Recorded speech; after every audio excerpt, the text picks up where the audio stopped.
Les animés de foot, c'est emblématique. On retrouve parmi les plus connus et les grands classiques Captain Tsubasa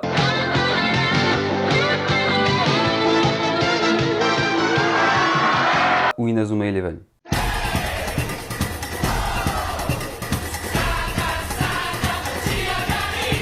Mais il y en a aussi plein d'autres comme Aoashi, Sayonara Football, L'école des champions ou Angel Voice. La caractéristique principale des animés de football et de sport en général, c'est l'esprit shonen. Ton club va être dissous mais le ballon est ton ami, alors recrute plein de joueurs, qu'ils soient footballeurs ou non, pour gagner en pouvoir de l'amitié. Même un mec comme un hors-jeu arrive avec surprise, j'ai regardé Blue Lock.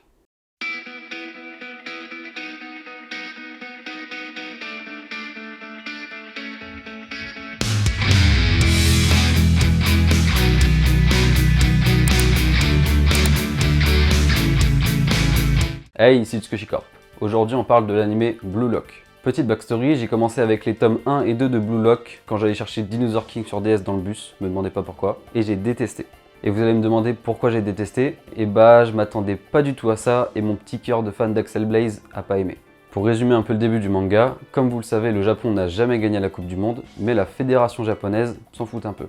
Mais une dame va changer les choses. Avec l'aval du président de la fédération, elle va créer le projet Blue Lock qui a pour but de trouver le meilleur attaquant, le meilleur buteur. Isagi, le héros principal, ayant subi une défaite très frustrante, va rejoindre le projet Blue Lock. Supervisé par Ego, un mec un petit peu bizarre avec un sourire du Joker, le Blue Lock c'est un Battle Royale avec plus d'une centaine d'attaquants. Ils sont divisés en 26 équipes, de A à Z, et composés de 11 joueurs, comme au foot. Une guerre d'ego est forcément à attendre entre les joueurs, et le but est d'arriver au sommet. Lors de mes premières lectures, j'ai pas du tout aimé. Baser le concept sur le collectif ça sert à rien, ça m'a fait un peu tiquer. À la fin du tome 2, en vrai, je savais que j'allais pas continuer, mais le trailer est sorti.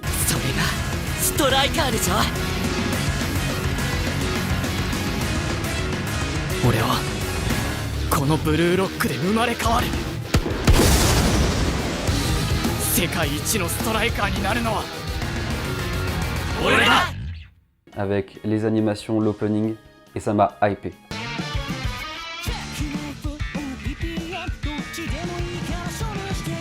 Unison Square Garden, c'est vraiment un groupe incroyable qui a fait l'opening de Ballroom Yokoso et l'opening 2 de Sangatsu no Lion. Les animations de l'anime faites par 8-bit envoient vraiment du lourd et j'allais pas ne pas regarder juste parce que j'ai pas aimé le manga. Et j'ai tellement bien fait. Bon, moderne, j'ai un peu menti. Il y a des idées pas du tout modernes, comme le système de points. Si un joueur a été bon dans un match, qu'il a marqué beaucoup de buts ou qu'il a fait des bonnes défenses ou des bonnes prestations, il va gagner des points de récompense. Ces points de récompense peuvent être utilisés pour mieux manger, s'entraîner mieux, etc. C'est quelque chose qu'on peut retrouver dans pas mal d'animés de survie, comme par exemple Deadman Wonderland. Par contre, ce que je trouve vraiment moderne, c'est la façon de raconter le football. On ne dit pas, oui, le ballon est ton ami, tes coéquipiers c'est des frères, là t'es tout seul, du moins au début. Clairement, le but du camp, c'est vraiment de trouver la pépite, le buteur qui pourra faire gagner le Japon. Ça appuie très bien le côté survie d'ailleurs, parce que si tu perds dans le projet Blue Lock, tu ne peux plus participer à aucun tournoi de football, vu que c'est un peu régi par la fédération. Pour un footballeur, ne plus faire de tournoi, c'est vraiment équivalent à la mort. Et du coup, je trouve cette façon de narrer très intéressante parce qu'elle est clairement aux antipodes des classiques shonen de foot ou de sport. Heureusement ou malheureusement, au fil de l'animé, on se rend compte que ça devient beaucoup plus shonen. On s'en rend compte dans l'épisode 3, vu que tous les animés commencent à devenir intéressants à l'épisode 3, quand Isagi fait son premier match. On comprend par la mise en scène et évidemment les dialogues que l'équipe adverse n'arrive pas du tout à se coordonner, sauf quand le buteur brille. Tous ces talents individuels d'attaquants ne pourront être en symbiose que si chacun apporte son grain de sel. Et cette vision du foot, en fait, elle est très intelligente. Comme vous le savez, en ce moment, c'est la Coupe du Monde, et quand je regarde l'équipe du Portugal, par exemple, avec Cristiano Ronaldo, on sent vraiment que Ronaldo, il a une aura très puissante et qui porte son équipe. Comme dit dans l'anime, Ronaldo, Messi, Neymar, c'est en ayant un leader avec une aura puissante qu'on gagne un match. Et cette vision, même si elle semble opposée totalement au classique shonen de foot, le collectif, le ballon, elle est quand même dedans. Par exemple, Inazuma Eleven, à peu près chaque saison, il y a une sorte de nouveau leader, mais Mark Evans, ça reste le leader de l'équipe. Dans Captain Tsubasa, ou Olive et Tom en français, c'est Olive, Captain Tsubasa. Du coup, cette histoire de leader, c'est plus un problème de fond que de forme. Dans la forme, on dit « le ballon est ton ami, joue avec tes collègues », et dans le fond, il faut un leader. Et du coup, ce que j'adore dans Blue Lock, c'est que ça prend vraiment le problème à l'envers, et il faut un leader, mais en fond du collectif.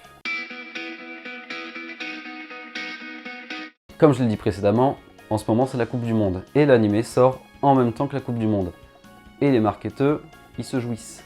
De 1, ça lie vraiment le récit de l'anime avec les événements, et de 2, c'est l'illustrateur de Blue Lock, en collaboration avec Adidas ou Nike, je sais plus, qui a fait les vrais maillots du Japon. Et du coup, ça renforce vraiment ce côté réel, parce que quand tu regardes un match du Japon à la télé, et bah t'as l'impression que c'était joueur de Blue Lock. En plus, truc incroyable, à l'heure où je tourne cette vidéo, les Japonais ont battu l'Allemagne et l'Espagne en phase de poule.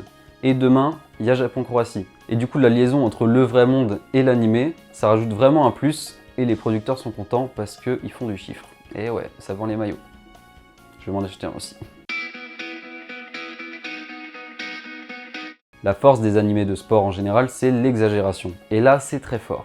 Pourtant, le studio 8-bit est pas très connu, ils ont juste fait « Moi je me réincarne en slime ». Pourtant, le boulot est dingue. Les tirs, les passes, les mouvements, la mise en scène, c'est hyper propre. C'est Utsukushi.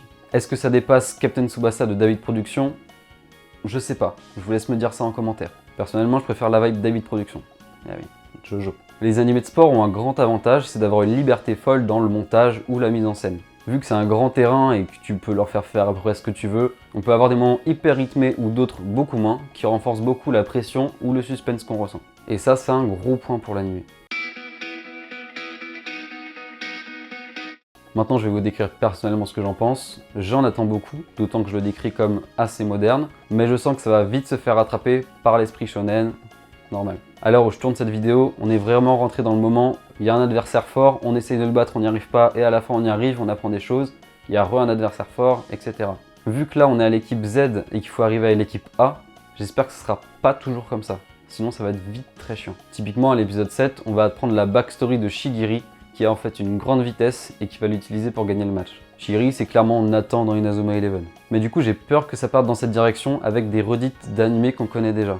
Avec un fond qui paraissait moderne mais qui au final est très classique et une forme un peu sombre. Mais en même temps, ce côté shonen, est-ce que c'est pas ce qu'on aime? La modernité, c'est pas toujours très bien. Et rester sur le classique, c'est peut-être une bonne idée. C'est prévisible, mais ça reste quand même épique quand il y a des grosses musiques métal au climax. En vrai, est-ce qu'il faut en demander plus à un animé mainstream de football? Perso, s'il me fait vibrer jusqu'à la fin, ça me va. Mais par contre, j'espère qu'il y aura quand même un peu de rebondissement, que ça soit pas un truc hyper lisse. Et que ça soit pas pompé sur Inazuma Eleven tout le temps. Arrêtez. Par exemple, Shigiri a arrêté le foot professionnel à cause d'une blessure, et 2 jumeaux sont devenus les stars de son ancien club. Club qu'il va ensuite affronter avec Izagi. Est-ce que ça serait pas un peu pompé d'Axel Blaze, qui arrête le foot à cause de sa sœur, et qui rencontre les 2 jumeaux de Kirkwood?